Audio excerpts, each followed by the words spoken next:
प्रिया को mini skirt top में देखते ही वह उस पर बिगड़ती हुई बोली, मिनी स्कर्ट टॉप पहनकर कहाँ जाने की तैयारी हो रही है? तुम्हें मैं बताना भूल गई मम्मी। माधुरी की बहन की आज शादी है, मैं वहीं जा रही हूँ। यह कहते कहते प्रिया मुस्कुरा पड़ी। शादी में जाना है तो कोई ढंग के कपड़े तो पहन लो। मम्मी यह कहते कहते गुस्सा हो गई। तो क्या यह कपड़ा बेढंगा है? तुम भी मम्मी हद करती हो। मैं तो इसे पहनकर ही जाऊंगी, प्रिया ने झिड़कते हुए जवाब दिया। न जाने तुम्हें समझ कब आएगी। तुम्हारे इतने मोटे मोटे जांग मिनी स्कर्ट से झांक रहे हैं। कोई देखेगा तो क्या सोचेगा? क्या तुम अपनी टांगों का प्रदर्शन करने जा रही हो? अनुपमा ने हल्की झुंझलाहट में कहा। मम्मी, इसमें क्या बुराई है? यह कपड़े भी ढंग के ही है। माँ और बेटी के बीच यह संवाद रोजमर्रा की जिंदगी का हिस्सा बन गया था। प्रिया का हर आधुनिक कदम उसकी माँ की नज़र में अनुचित लगता था। उस रात शादी में जाते हुए प्रिया को अपनी माँ की बातों ने थोड़ा असहज कर दिया था। हालांकि उसने अपनी पसंद के कपड़े पहने, लेकिन रास्ते भर उसकी माँ की बातें उसके दिमाग में घूमती रही। शादी में भी उसने महसूस किया कि लोग उसे कुछ अलग नज़रों से देख रहे हैं। उसे समझ नहीं आया कि यह उसकी माँ की बातें थी जो उसके दिमाग में चल रही थी, या सच में लोग उसकी पोशाक को लेकर उसे जज कर रहे थे। अगले दिन प्रिया ने उस विषय पर अपने सबसे करीब दोस्त माधुरी से बात की। माधुरी ने का उसे समझाया कि समाज में हर तरह के लोग होते हैं और हमें अपनी पसंद का सम्मान करना चाहिए, चाहे लोग कुछ भी कहें। माधुरी की बातों से प्रिया को कुछ तसल्ली मिली और उसने तय किया कि वह अपनी पसंद का पहनावा जारी रखेगी, चाहे समाज की सोच कुछ भी हो। एक दिन अनुपमा की एक पुरानी सहेली रेखा घर आई। रेखा एक बहुत खुले विचार वाली महिला थी, जिन्होंने हमेशा अपनी शर्तों पर जिंदगी जीत। उन्होंने अनुपमा को समझाया कि आज के दौर में बच्चों को अपने ढंग से जीवन जीने देना चाहिए। बच्चों पर बंदिशें लगाने से वे और विद्रोही हो जाते हैं। रेखा ने उसे बताया कि जब वह खुद अपनी बेटी को समझने लगेगी तो उसकी रिश्ते में कितनी मिठास आ गई थी। अनुपमा ने रेखा की बातों को गहराई से सुना और कुछ हद तक उसे समझने की कोशिश की। उस रात अनुपमा ने प्रिया के कमरे में जाकर उससे सीधे बात करने की कोशिश की। बेटा, मैं जानती हूँ कि मेरे विचार तुम्हारे से अलग है, लेकिन मैं बस यह चाहती हूँ कि समाज में तुम्हारी इज्जत बनी रहे, अनुपमा ने नरमी से कहा। प्रिया ने महसूस किया कि उसकी माँ उसे समझने की कोशिश कर रही है। उसने अपनी माँ से कहा, मम्मी, मैं समझती हूँ कि आपकी चिंता सही है, लेकिन मुझे भी खुद को व्यक्त करने का हक है। मेरी पहचान और मेरी पसंद मेरे आत्मविश्वास का हिस्सा है।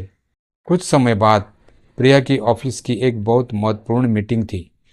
उसने उस दिन भी अपने पसंद के कपड़े पहने, जो शायद उसके ऑफिस के माहौल से थोड़े अलग थे।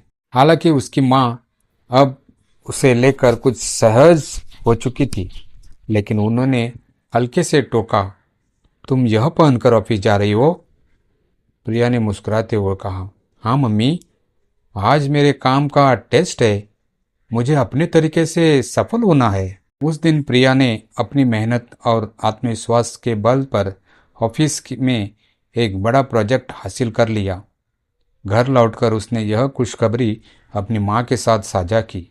अनुपमा उसकी खुशी देखकर भावुक हो गई और उन्होंने उसे गले लगाते हुए कहा, मुझे तुम पर गर्व है। अब मैं समझ गई कि तुम्हारे पहनावे से तुम्हारे काम पर कोई असर नहीं पड़ता। असल मायने तुम्हारे आत्मविश्वास और मेहनत के है। उस दिन के बाद अनुपमा ने अपनी सोच को बदलने का निर्णय लिया। अगले कुछ दिनों में प्रिया का आत्मविश्वास और भी बढ़ गया।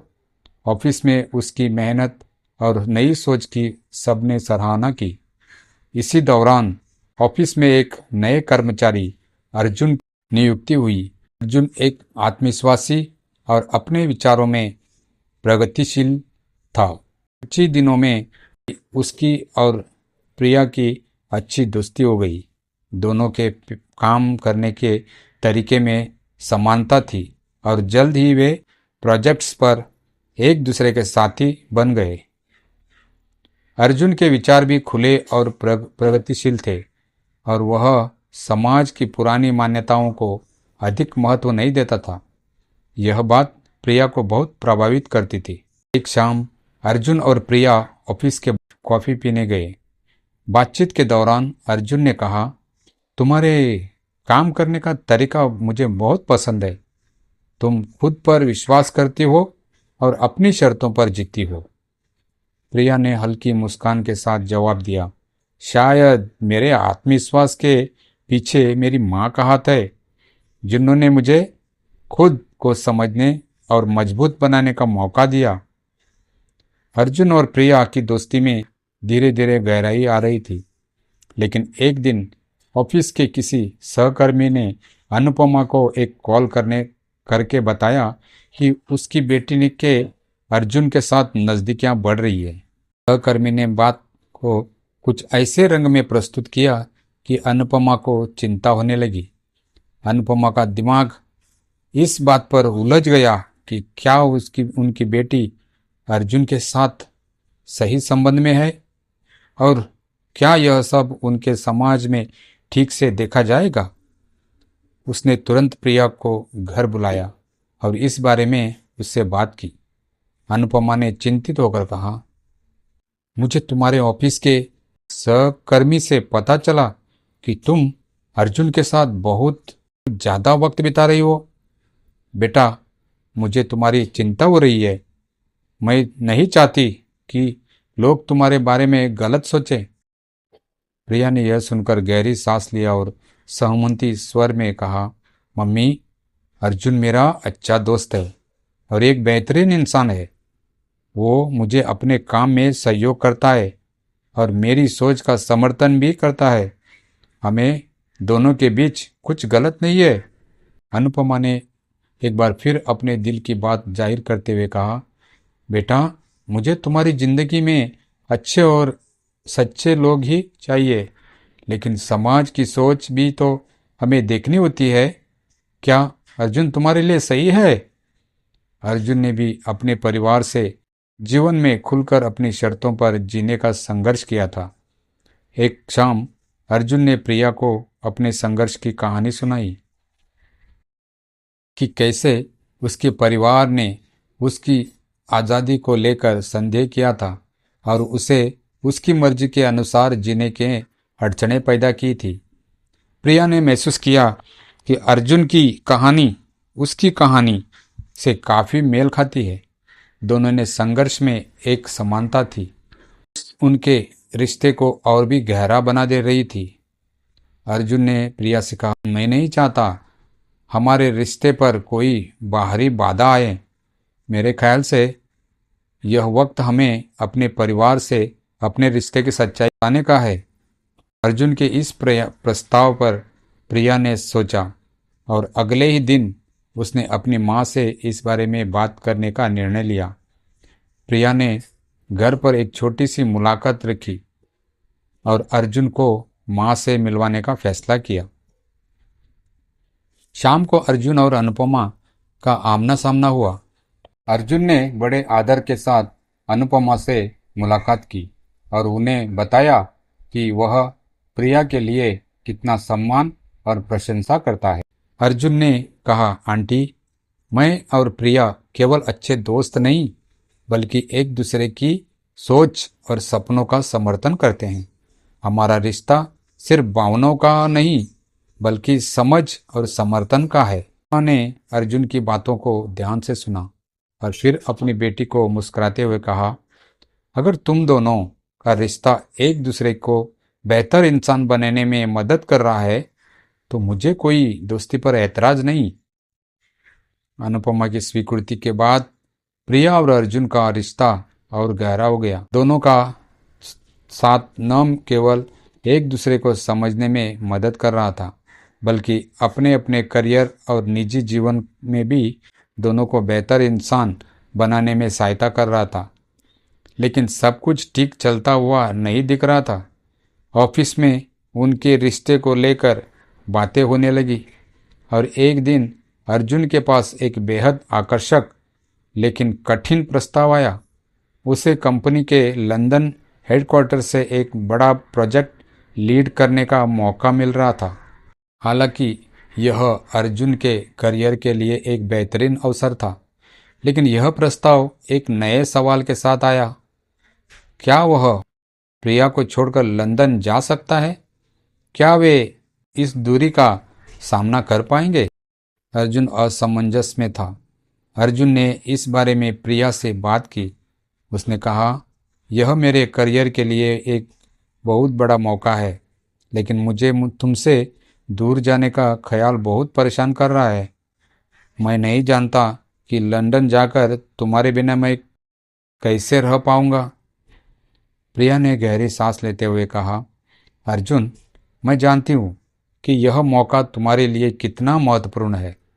मुझे तुमसे बिछड़ने का दुख तो होगा, लेकिन यह तुम्हारी जिंदगी का एक महत्वपूर्ण पड़ाव है।